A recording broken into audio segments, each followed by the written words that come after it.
Welcome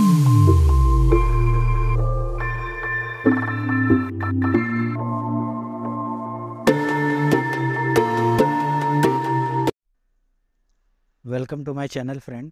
आज हम इस वीडियो में देखेंगे सिलेक्ट का हमारा जो XC2200 और XC3200 जो मॉडल होता है काउंटर का, उसका मैनुअल देखेंगे हम, कैसे उसका कनेक्शन होता है, स्पेसिफिकेशन क्या होता है और उसके बारे में काफ़ी सारी चीज़ें जानेंगे हम। तो मैंने एक मैनुअल खोल रखा है XC2200 और XC3200 का। तो इसका स्पेसिफिकेशन क्या क्या है, जैसे इसमें डिस्प्ले दिया हुआ है, रेड और ग्रीन में आता है। इसमें दो टाइप की एलईडी जलती हैं, रेड और ग्रीन में। हाइट वगैरह दिया हुआ है। नंबर ऑफ की जो 3 होती है, इसमें सेट की होती है, रन की होती है, रीसेट की होती है। और सेंसर सप्लाई हमारा 12 वोल्ट का होता है। शॉर्ट सर्किट प्रोटेक्टेड होता है। फील्ड में कोई शॉर्ट सर्किट होता है तो इस पे कंट्रोलर पे कोई इफेक्ट नहीं होगा। उसके बाद हमारा रेंज दिया हुआ है 0.001 से 1 तक, इसका लीस्ट काउंट रेंज है। रेट दिया हुआ है ऑटो रेंजिंग का, आरपीएस, आरपीएम, आरपीएच। मोड दिया हुआ है सिलेक्टेबल, तीन चार मोड दिए हुए हैं। उसके बाद इसका सेट पॉइंट दिया हुआ है जिसमें 0.0001 से लेके 996 तक इसका रेंज दिया हुआ है। उसके बाद इसका रेट ऑफ सिलेक्शन दिया है। 2 रिले दिए हुए हैं ऑपरेट करने के लिए, जो कि प्रोग्रामेबल हैं। उसके बाद ऑपरेटिंग मोड दिया हुआ है on delay, interval, time pulse repeat, auto reset. और काउंटिंग मोड दिया है यूनिडायरेक्शनल, क्वाड्रेचर और बाई डायरेक्शनल। 3 टाइप के काउंटिंग मोड दे रखे हैं। एक्यूरेसी दे रखी है 0.05 ±2 काउंट्स का, मतलब 2 काउंट्स का एरर आ सकता है किसी वजह से, इससे ज़्यादा का एरर नहीं होगा। उसके बाद काउंट इनपुट दे रखा है 5 वोल्ट से 30 वोल्ट फ्रॉम प्रॉक्सिमिटी स्विच लगा सकते हैं, इनकोडर लगा सकते हैं, सॉलिड स्टेट डिवाइस लगा सकते हैं, जैसे रिले वगैरह हो गया। रिले से हमने इनपुट ले लिया। पोटेंशियल फ्री कॉन्टेक्ट लगा सकते हैं, जैसे लिमिट स्विच हो गया, रिले हो गया, ये सब हम यूज़ करके इस पर काउंटिंग करा सकते हैं। उसके बाद इसका फ्रिक्वेंसी दिया हुआ है, इनपुट फ्रिक्वेंसी कितना होता है, तो 30 हर्ट्ज से 5000 हर्ट्ज तक होता है। स्केल फैक्टर दिया हुआ है, कितना हम प्रोग्राम कर सकते हैं माइनस और प्लस में। रीसेट इनपुट दिया है, रिमोट और फ्रंट पैनल और रिमोट से हम रीसेट कर सकते हैं। रिमोट में से भी कहीं दूर से रीसेट करना है, बटन दे के वहाँ से हम रीसेट कर सकते हैं, और फ्रंट पैनल से भी रीसेट कर सकते हैं, जो भी हमारा काउंट है। उसके बाद रिले आउटपुट हो गया, मेमोरी हो गया, मेमोरी रिटेंशन, इसका 10 ईयर का मेमोरी रिटेंशन है। कॉन्फ़िगरेशन लॉक, वायर टर्मिनल, कोई भी पैरामीटर जो हमने इन किया है उसको हम लॉक कर सकते हैं। और हाउसिंग इसका जो है, हाउसिंग जो है वो फ्रेम रिटर्न प्लास्टिक का है। उसके बाद हमारा था ऑर्डर कोड इन्फॉर्मेशन। इसमें जो भी प्रोडक्ट दिए हुए हैं उसमें क्या क्या अवेलेबल होता है प्रोडक्ट के अकॉर्डिंग, वो हमारे यहाँ पे दिया होता है। जैसे हमारा XC2200C में हमारा RS485 कम्युनिकेशन होता है, और XC2200 में नहीं होता है। उसे और ऐसे सर्टिफिकेशन जो होता है वो इसमें नहीं होता है। बाकी जो कुछ हमारे जो काउंटर हैं उनमें होता है, कुछ जो काउंटर के मॉडल है उसमें होता है।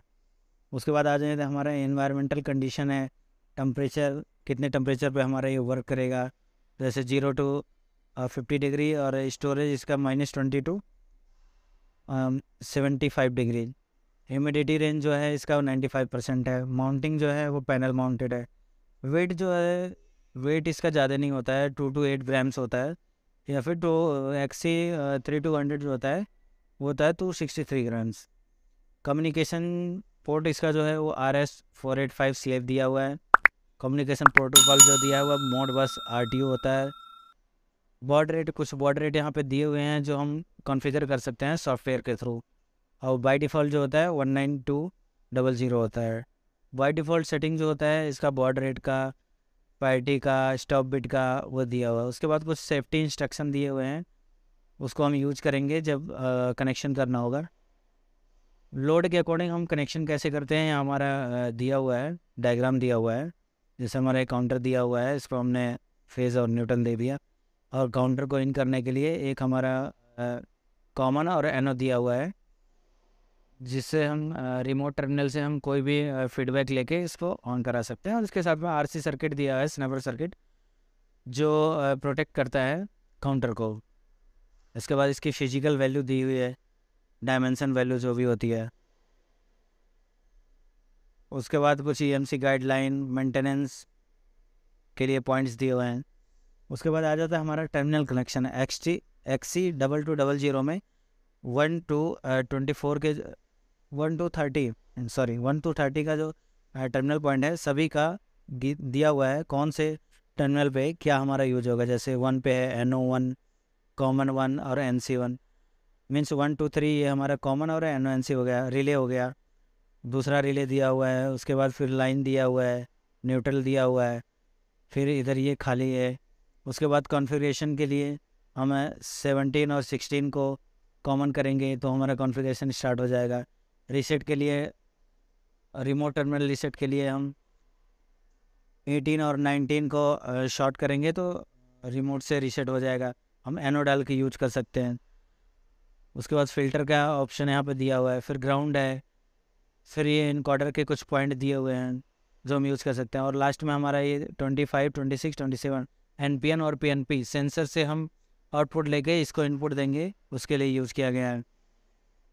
उसके बाद हमारा XC 2200C के लिए जो हमारा टर्मिनल डिटेल है वो दिया गया है। उसके नीचे फिर दो और डिटेल दिए गए हैं, XC 3200 और XC 3200C के लिए। इसके बाद हम देखते हैं यहाँ भी सेम वही टर्मिनल डिटेल दिया हुआ है, कौन से टर्मिनल पे क्या क्या हमारा लगेगा वो आप देख सकते हैं। और इसका कनेक्शन, प्रॉक्सिमिटी से कनेक्शन कैसे करेंगे, कॉन्टेक्ट स्विच से कैसे करेंगे और इनकोडर से कैसे करेंगे, उसके लिए यहाँ पे डायग्राम दिया हुआ है और उसके अकॉर्डिंग आप कनेक्शन कर सकते हैं। इसके बाद आ जाता है हमारा प्रोग्राम कैसे कर सकते हैं, इसका पैरामीटर कैसे करेंगे, पैरामीटर कैसे डालेंगे, प्रोग्रामिंग कैसे करेंगे। उसके लिए हमारा आता है कॉन्फ़िगरेशन स्कीम। शॉर्ट करेंगे हम कॉन्फ़िगरेशन टर्मिनल जो होता है 16 और 17 को ऑन करके, ऑफ करके शॉर्ट करेंगे। उसके बाद पावर ऑन करेंगे तो ये ऑटोमेटिकली प्रोग्राम मोड में चला जाता है। उसके बाद हम प्रेस करेंगे रीसेट की को, उसके बाद फिर हम जो भी प्रोग्राम है हमारा वो एंटर करके सेव कर सकते हैं। जैसे हमारा फर्स्ट आता है स्केल फैक्टर। स्केल फैक्टर के लिए कैसे हमें जाना है वो डिस्क्रिप्शन दिया हुआ है, इसका रेंज क्या है वो भी दिया हुआ है। फिर स्केल फैक्टर एक्सपोनेंट आ जाता है, सिम्स के लिए भी दिया हुआ है। रेजोल्यूशन क्या है, काउंटिंग मोड क्या है, आप यूनिडायरेक्शनल, बाई डायरेक्शनल या क्वाड्रेचर कौन सा यूज कर रहे हैं उसके लिए दिया हुआ है। स्पीड दिया हुआ है, यहाँ पे आपको 2 kHz का स्पीड दिया हुआ है, कितनी स्पीड से आप काउंट कर सकते हैं। नेक्स्ट हमारा आ जाता है काउंटिंग डायरेक्शन, अप काउंट कर रहे हैं या डाउन काउंट कर रहे हैं, रिले मोड कौन सा रिले आप यूज़ कर रहे हैं, इंटरवल कौन सा है वो। फिर रीसेट मोड आ जाता है, आप ऑटो रीसेट कर रहे हैं, टाइम पल्स से रीसेट कर रहे हैं। इनपुट फ्रिक्वेंसी आप क्या सिलेक्ट कर रहे हैं, रेट ऑफ यूनिट हो गया। ऐसे हमारे कई सारे ऑप्शन है जो हम प्रोग्राम कर सकते हैं जैसा हमें ज़रूरत है। उसके बाद लास्ट में क्या करेंगे, कॉन्फ़िगरेशन मोड से एग्जिट होने के लिए पावर को ऑफ करेंगे और रिमूव कर देंगे लिंक को जो हमने 16 और 17 पे लगाया था।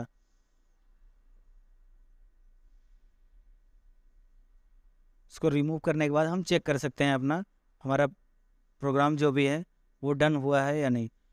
उसके बाद हम अदर सेटिंग के लिए इसमें इंस्ट्रक्शन दिया हुआ है, 3 सेकंड के लिए हम की प्रेस करेंगे काउंट मोड के लिए। उसके बाद increment the blinking digit after every press 0 to 9 के लिए। उसके बाद शिफ्ट करेंगे ब्लिंकिंग को हम शिफ्ट करना चाहें तो उसके लिए हम ये की दिया हुआ राइट की से हम शिफ्ट कर सकते हैं। और कंप्लीट करने के लिए प्रोग्रामिंग को एक हमारा स्क्वायर की है उसको हम प्रेस करेंगे तो हमारा प्रोग्राम कंप्लीट हो जाएगा। उसके लिए भी डिफरेंट ये सेटिंग दिए हुए हैं, ये आप अपने ज़रूरत के अनुसार सेट कर सकते हैं। लास्ट में हमारा ये मोड बस एड्रेस के लिए दिया हुआ है, 485 पे हम कैसे इसको ऑनलाइन लेंगे। और क्या क्या उसमें एड्रेस डालेंगे उसके लिए ये दिया हुआ है। बुल में दिया हुआ है, डाटा टाइप उसका डिस्क्रिप्शन दिया हुआ है कि किस हैक्स एड्रेस पे क्या मिलेगा। जैसे ये 0x07 हमारा हैक्स एड्रेस है, इस पे हमारा ये फ्रिक्वेंसी इनपुट फ्रिक्वेंसी हम सेट कर सकते हैं। ऐसे हमें आगे दिया हुआ है सारा, हैक्स एड्रेस दिया है सभी का। तो ये हमारा ऑनलाइन प्रोग्रामिंग के लिए है, सारा हमें हैक्स एड्रेस दिया हुआ है, उसके लिए हम यूज़ कर सकते हैं। थैंक यू फ्रेंड, वीडियो कैसा लगा कमेंट करके बताइएगा। और इस यूज़र मैनुअल का लिंक जो है आपको डिस्क्रिप्शन में मिल जाएगा। Thank you.